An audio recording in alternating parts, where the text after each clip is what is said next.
క్షేత్రస్థాయిలో రైతుల అభిప్రాయాల ఆధారంగానే పూర్తి స్థాయి మార్గదర్శకాలతో రైతు భరోసా పథకం అమలు చేస్తామని తెలంగాణ డిప్యూటీ సీఎం బట్టి విక్రమార్క తెలిపారు. ఆదిలాబాద్ జిల్లా ఉట్నూరులో రైతు భరోసా విధి విధానాల ఖరారుపై రైతు భరోసా సబ్ కమిటీ రైతుల నుండి అభిప్రాయాలను సేకరించింది. 5 ఎకరాల వరకే రైతు భరోసా ఇవ్వాలంటూ రైతులు తమ అభిప్రాయాలను చెప్పారు. కొండలు గుట్టలు సాగు చేయని భూములకు రైతు భరోసా ఇవ్వవద్దని సూచించారు. 2 సార్లు వరుసగా రుణమాఫీ పొందిన రైతులకు రైతు భరోసా సాయం ఇవ్వవద్దని కోరారు. కౌలు రైతులకు కూడా పట్టాదారులకు సమానంగా రైతు భరోసా పెంచాలంటూ రైతులు తమ అభిప్రాయాలను చెప్పారు. పోడు భూముల రైతులకు, అసెండ్ భూములను ఏళ్లుగా సాగు చేసుకుంటున్న చిన్న సన్నకారు రైతులకు రైతు భరోసా ఇవ్వాలంటూ రైతులు సూచించారు. ప్రభుత్వం అందించే పంట పెట్టుబడి సాయం రాష్ట్ర ఆర్థిక భారం దృష్ట్యా పెద్ద రైతులను పక్కన పెట్టి పేద, దళిత, గిరిజన రైతులకు అందించాలంటూ పలువురు రైతులు కోరారు. కౌలు రైతులకు కూడా సగం, మిగిలిన సగం సాయం పట్టా రైతులకు అందించాలన్నారు.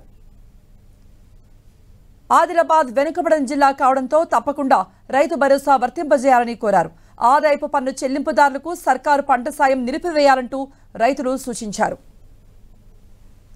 రైతు భరోసాపై అన్ని జిల్లాల్లో కేబినెట్ సబ్ కమిటీ పర్యటించి ప్రజాక్షేత్రంలో అభిప్రాయాలు సేకరించి ఆ నివేదికను అసెంబ్లీలో వివరిస్తామని డిప్యూటీ సీఎం బట్టి విక్రమార్క చెప్పారు. పంట పెట్టుబడి సాయం కోసం అందించే రైతు భరోసా పేద వర్గాలకు న్యాయం చేసేదిగా ఉండాలంటూ విజ్ఞప్తులు వస్తున్నాయన్నారు.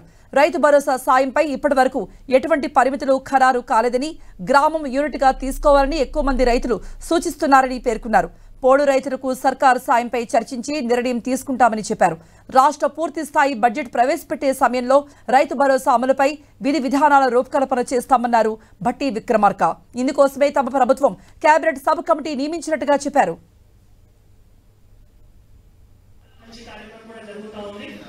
ఇప్పటివరకు కొన్ని రైతులు ద్వారా మంత్రివర్యులు కూడా ఆదేశాలు ఇచ్చి ప్రతి ఒక్క రైతు ఆదేశాలు కూడా ఇవ్వడం జరిగింది. దాని ప్రకారం వీడియో కాన్ఫరెన్స్ ఎక్విప్మెంట్స్ కూడా ఇన్స్టాల్ ఉన్న విస్తృత ఫార్మర్ సంఖ్య 5,60,282 ఫార్మర్స్.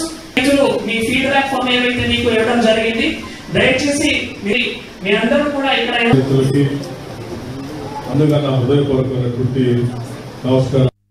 రైతు భరోసా పథకం ఏ విధంగా జరగాలంటే ఒకటే స్పష్టంగా చెప్తున్నాం సార్. భూస్వాములకు ఇచ్చేటువంటి ఏదైతే రైతు భరోసా బంధు గత ప్రభుత్వం ఇచ్చిందో దాన్ని పూర్తి స్థాయిలో బంధు పెట్టి ఖచ్చితంగా కౌలు రైతులకు ఇవ్వాలని చెప్పేసి మా యొక్క ఆలోచన, సూచన. ఈరోజు రైతు భరోసా కొరకు మంత్రివర్యులు వచ్చిండ్రు. దానికి మేము 10 ఎకరాల వరకు ఇవ్వాలని మేము కోరుతున్నాము.